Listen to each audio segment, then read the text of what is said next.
89th career regular season meeting between the New York Red Bulls and DC United. Dave Johnson, the longtime voice of DC United, the voice of DC United, gives us a couple of minutes here on game day morning. Dave, appreciate you coming on. A DC United team which, as of late, seems to have figured it out. Is that a good way to kind of sum up where this team is at right now?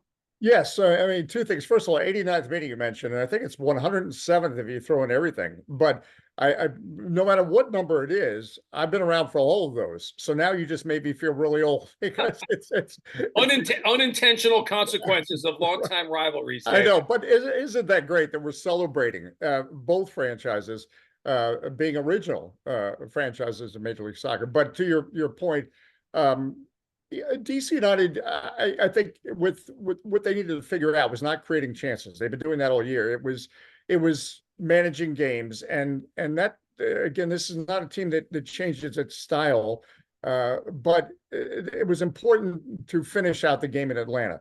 You know, we've had games this year. You're up 2-1 in Orlando, and you lose 3-2, or you go up on Philadelphia 2-0 and end up 2-2. So in other words, there are a lot of points, and DC United is probably not the only team that can say this, that have left points on the table. But the important thing is that, as you know, in Major League Soccer, you're in the hunt right now.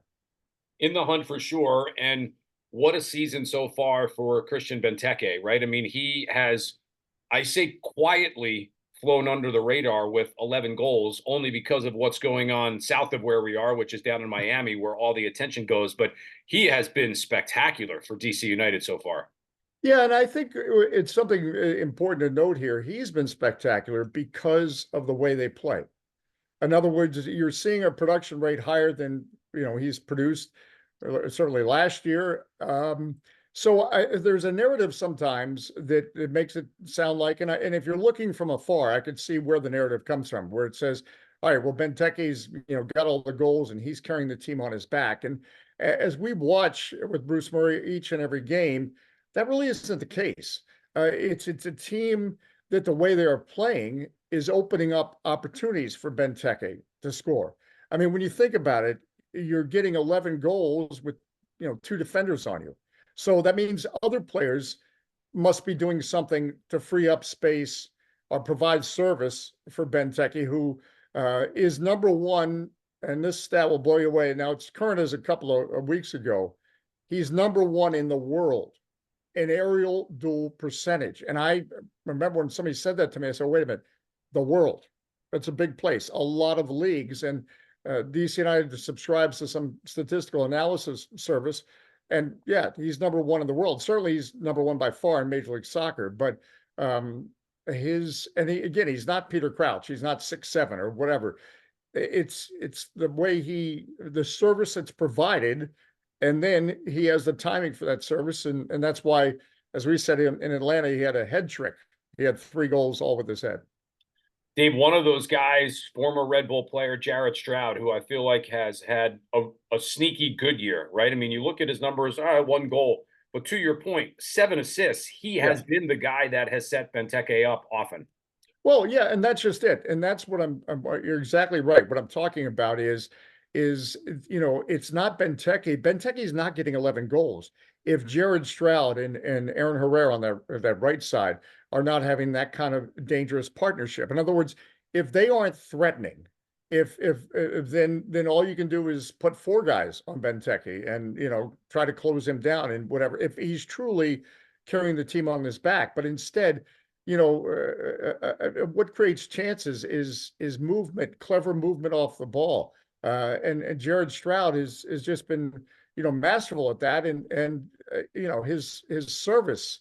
Again, you can you look at how Benteke is scoring this year versus, let's say, last year. This is not to criticize anybody else, but this is to point out that it has been the team around him that has been playing at a better level as well. And Jared Stroud certainly leads in that category. And he, by the way, in talking to him yesterday, he holds a special place in his heart for the Red Bulls. So he's looking forward to being on the field tonight. One Red Bull connection there, the other, the obvious one, and maybe a little bit of an X factor, former coach Troy Lesesne, now with DC United. I feel like every time one of these situations happen, you know it's tried to not be a talking point, but it is a talking point all week. And you'd like to think that DC, well aware of the fact that Troy was a coach with New York last year and wants to go out with a big performance tonight. Yeah, and obviously that was asked of Troy yesterday, and only he knows his, true emotions. He's said, look, his focus, and by the way, I can understand that you're now you have a new assignment in being the head coach of DC United. So, yeah, it's a team that you put a lot of sweat and equity into with the Red Bulls last year, but um, it's not like he's playing for just this one game. This is not like Army Navy in football, where no matter what season you're having, if Army beats Navy or Navy beats Army, then it's a success. So in other words, what this is about for DC United tonight, truly I believe, and for Troy Lesane is, think about this week DC United's having: Atlanta on the road Saturday, tonight the Red Bulls, and then, oh, by the way, Miami on the road next Saturday or in a couple days. So this is an important game in so many ways, including the fact that it's at home. So I think that is more of the focus, but it's something that, but that's also not to minimize what this rivalry still is about. Is Troy Lesane said he talked to Stephen Birnbaum, and you mentioned the minute you mentioned the Red Bulls, it does come up. They, needless to say, the Red Bulls have New York City FC, and you have that Hudson River Derby now. But still, for DC United fans, this night tonight holds special in their DNA. Dave, appreciate you coming on this morning.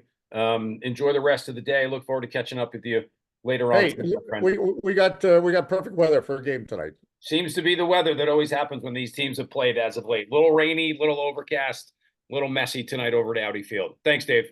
Thanks.